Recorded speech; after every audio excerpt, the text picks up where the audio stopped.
E aí galera, novamente, mais um unboxing aí pra vocês. Essa encomenda aqui chegou da Bodybuilding via DHL. Para esconder aqui meu endereço. Comprei uma creatina, não sei se dá pra ver. Creatina, cafeína. Comprei a pequena. Declararam aí um pouco abaixo do valor.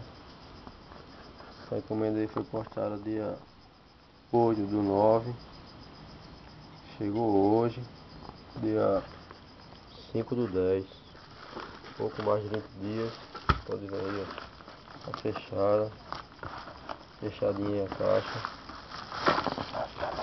Tá abrindo aí pra vocês agora, pra vocês curtirem aí o unboxing da Bodybuilding.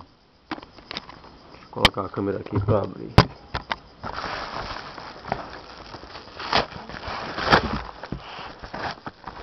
E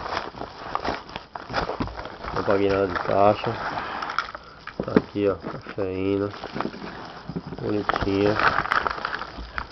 Ó, o Max Nutrition. Aí, ó, creatina lacradinha, 300 gramas de universal.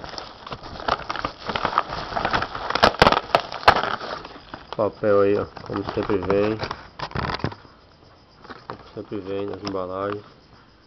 Aí a descrição dos produtos, para quem vendeu, endereço, tudo certinho. É isso aí, pessoal. Continuar importando aí. Sigam meus links aí. Cliquem para fazer o cadastro e ganhe desconto. Health Design, iHerb, VitaCost. Um abraço.